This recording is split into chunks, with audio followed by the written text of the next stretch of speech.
ఏది అయినా ట్రై చెయ్యి ఆచి చికెన్ మసాలా. ఆచి chicken masala. Karimnagar PMJ jewellery shop లో జరిగిన దొంగతనం కేసులో పోలీసులు కీలక పురోగతి సాధించారు. చోరీ తర్వాత దుండగులు పరారైన పల్సర్ బైక్ ధర్మపురి మహాలక్ష్మి పుష్కర ఘాట్ సమీపంలో లభ్యమైంది.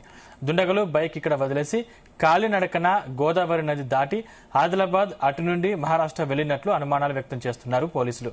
మరో వాహనం బీర్పూర్ దోనూరు మధ్యలో సైట్ అయినట్లు గుర్తించారు. బ్యాంకులో కాల్పులు నగలు ఎత్తుకెళ్లి 3 రోజులు కావడంతో పోలీసులపై ఒత్తిడి పెరుగుతుంది. దుండగులను ఎలాగైనా పట్టుకునేందుకు 16 బృందాలతో గాలిస్తున్నారు.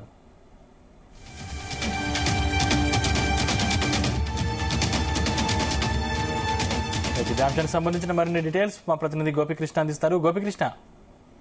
సందీప్, ఇటు కరీంనగర్ కు నగర షోరూమ్ లో దోపిడీ దొంగలు పాల్పడిన ముఠాను పట్టే పనులు అయితే పోలీసులు అయితే నిమగ్నమైనట్టు తెలుస్తుంది. ఏ చిన్న క్లూ కూడా వదిలిపెట్టకుండా పోలీసులు అయితే విస్తృత తనిఖీలు అయితే చేపడుతున్నట్టు కూడా తెలిసింది. ఈ నేపథ్యంలోనే జగిత్యాల జిల్లాలోని ధర్మపురి పుష్కర ఘాట్ సమీపంలో అయితే పల్సర్ బైక్ అయితే పోలీసులు అయితే స్వాధీనం చేసుకున్నారు. ఇటు ఏదైతే పిఎంజే జ్యువెలరీ షాప్ లో చోరీకి పాల్పడ్డ దుండగులు అయితే ఆ 2 బైక్లపై పల్సర్ తో పాటు అపాచీ బైక్లపై అయితే పరారైనట్టు కూడా తెలుస్తుంది. ఈ నేపథ్యంలోనే విస్తృత తనిఖీలు చేపట్టిన వారికి అయితే ఈ రోజు ధర్మపురి పుష్కర ఘాట్ల వద్దనైతే పల్సర్ బైక్ అయితే గుర్తించారు. అయితే ఈ పరిస్థితిలో గుర్తించిన బైక్ అయితే దోపిడీ దొంగలకు సంబంధించిన ముఠా వాడి ఉంటారని కూడా పోలీసులు అయితే అనుమానిస్తున్నారు. ఇటు చెట్ల సమీపంలో పడేసి వెళ్లిపోయి ఉంటారని కూడా మనకు స్పష్టంగా కనిపిస్తుంది. ఇటు మంగళవారం ఉదయం గుర్తించిన ఈ బైక్ నెంబర్ అయితే తెలంగాణ రాష్ట్రానికి చెందినదిగా ఉండడంతో దోపిడీ ముఠా వాడేది కాదేనేమోనని ముందుగా అయితే భావించారు. అయితే బైక్ కు సంబంధించిన చార్జెస్ ఇంజిన్ నెంబర్ల ఆధారంగా అది ఢిల్లీకి చెందినదిగా గుర్తించడంతో మాత్రం అది ఖచ్చితంగా దోపిడీ ముఠా వాడిందేనని కూడా పోలీసులు అయితే భావిస్తున్నారు. ఇటు నగల షోరూమ్ లో దోపిడీ చేసిన ముఠా సభ్యులు అయితే 5 తెలుపు నలుపు రంగు బైక్లపై సంచరిస్తున్న విషయం గుర్తించిన పోలీసులు అయితే విస్తృతంగా సోషల్ మీడియాలో కూడా నిందితులు ఏదైతే దోపిడీ దొంగలకు సంబంధించిన ఫోటోలను కూడా రిలీజ్ చేశారు. అయితే అప్పటికే బైక్ ధర్మపురి పుష్కరాబాద్ లో దొరకడంతో మాత్రం మరో బైక్ ఏమైంది ఉంటుందా అని తెలుసుకునే పనులు కూడా పోలీసులు అయితే నిమగ్నమయ్యారని తెలుస్తుంది. ఇటు ధర్మపురి వద్ద లభ్యమైన బైక్ నెంబర్ అయితే TS09FG 6876 గా ఉండడంతో అది తెలంగాణ నెంబర్ కు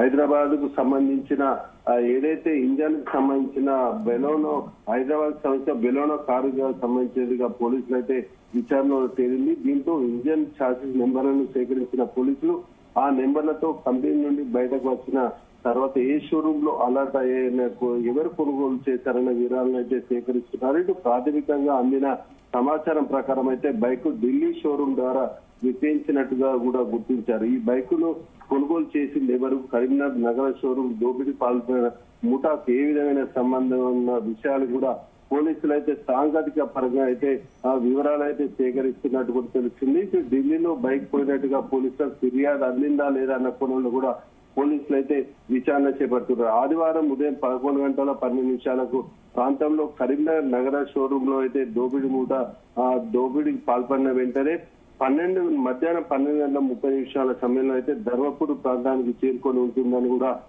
పోలీసులు అయితే అంచనా వేస్తున్నారు.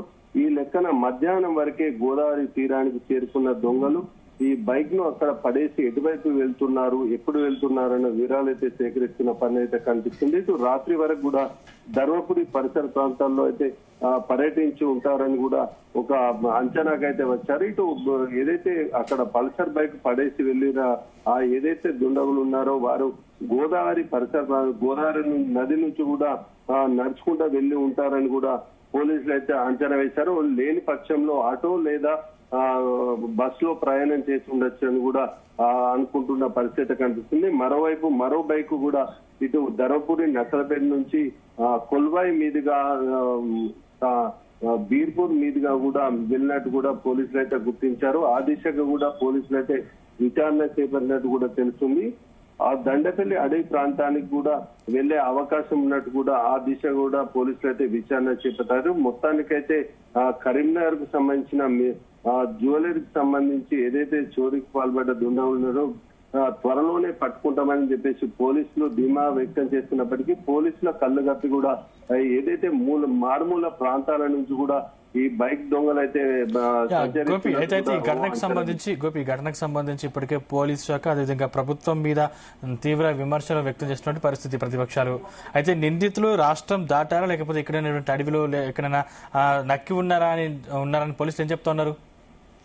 సందీప్, అయితే మనం నిన్న వరకు కూడా చూసుకుంటే ఇటు ప్రతిపక్షాలు ఏదైతే ఉందో బీజేపీ కావచ్చు, ఇటు బీఆర్ఎస్ కావచ్చు, ఏదైతే రాష్ట్ర ప్రభుత్వంపై అయితే కొంతమేర మండిపడుతున్న పరిస్థితి కనిపిస్తుంది. ప్రభుత్వ నిర్లక్ష్యం వల్లే ఈ దొంగతనాలు జరుగుతున్నాయని కూడా విమర్శించిన పరిస్థితి కనిపిస్తుంది. కానీ ఇటు కాంగ్రెస్ ప్రభుత్వం మాత్రం మంత్రి అడ్లూరి లక్ష్మణ్ కుమార్ తో పాటు స్థానిక కాంగ్రెస్ నేతలు మాత్రం పటిష్టంగా ఉందని చెప్పేసి కూడా బందోబస్తు చేస్తున్నట్టు కూడా తెలిపారు. అదేవిధంగా వెంటనే పోలీసు టీంలనుగా పంపించి కూడా వారిని పట్టుకునే పనుల్లో ఉన్నామని కూడా స్పష్టం చేసిన పరిస్థితి కనిపిస్తుంది. ఇప్పటికైతే మనకు పోలీసులకు అందిన సమాచారం మేరకైతే మహారాష్ట్ర వైపు వెళ్ళినట్టు కూడా పోలీసులు అయితే అంచనా వేస్తున్నారు. కానీ పక్షంలో ఒక బైక్ మిస్ అవ్వడంతో ఎక్కడికక్కడ చెక్ పోస్టులు కూడా ఏర్పాటు చేసిన నేపథ్యంలో అయితే ఈ అడవి ప్రాంతం ఏదైతే దండపల్లికి సంబంధించిన దాదాపు 30 కిలోమీటర్ల కూడా అడవి ప్రాంతం ఉంటుంది. ఆ అడవి ప్రాంతంలోకి వెళ్ళి కూడా నడుచుకుంటే వెళ్లే అవకాశం ఉన్న నేపథ్యంలో ఆ వైపు కూడా వెళ్లే అవకాశం ఉన్నట్టు కూడా మనకు తెలుస్తుంది. ఇటు పోలీసులు కూడా అదే అంచనా వేస్తున్నట్టు కూడా తెలుస్తుంది. ఇటు మంచిర్యాలకు సంబంధించి ఇటు లక్షేట్పేట తర్వాత వచ్చే దండపల్లి సమీపంలోని మారుమూల అడవి ప్రాంతాల నుండి కూడా ఈ దుండగులు అటు ప్రయాణించే అవకాశం ఉన్నట్టు కూడా తెలుస్తుంది. లేదా ఆ అడవి ప్రాంతంలో గుట్టు చప్పుడు కాకుండా ఏదైనా కంటైనర్ కూడా ఏర్పాటు చేసుకొని అందులో నుంచి కూడా పారిపోయే యత్నం చేసే అవకాశం ఉన్నట్టు కూడా పోలీసులు అయితే భావిస్తే ఆ దిశగా కూడా పోలీసులు అయితే విచారణ చేపడుతున్నారు. దాదాపు 2 రోజులు కాస్తున్నా ఇంకా అంతు చిక్కకపోవడంతో మాత్రం వీళ్ళు మహారాష్ట్ర బీహార్ కు సంబంధించిన దొంగల ముఠాగా కూడా అంచనా వేస్తున్నారు. ఇందులో 2 దుండగులు అయితే పాత నేరస్తులే అనే కోణంలో కూడా పోలీసులు అయితే అంచనాకు వచ్చినట్టు కూడా మనకైతే సమాచారం అయితే అందింది. ఇటు నగలకు సంబంధించిన కోట్ల రూపాయలు దాదాపు సుమారు 2 కోట్ల రూపాయల బంగారు ఆభరణాలు దోచుకెళ్తున్న ప్రాంతంలో మాత్రం ఒక బ్యాగు అక్కడే పడి ఉండడంతో పాటు ఇటు వెపన్ కి సంబంధించినది కూడా అది రికవర్ చేయడంతో ఆ దిశకు కూడా పోలీసులు అయితే విచారణ అయితే ముమ్మరం చేశారు. త్వరలోనే వారిని పట్టుకునే ప్రయత్నం చేస్తున్నట్టు కూడా పోలీసులు అయితే పేర్కొంటున్న పరిస్థితి అయితే కనిపిస్తుంది. ఏదేమైనప్పటికీ పిఎంజే జ్యువెలరీకి సంబంధించిన భారీ దొంగతనం వెంటనే ఛేదించే ఆలోచనలో కూడా పోలీసులు ఉన్నట్టు తెలుస్తుంది. ఈ నేపథ్యంలో ఒక సంచలనంగా మారిందని చెప్పవచ్చు. Thank you Gopi.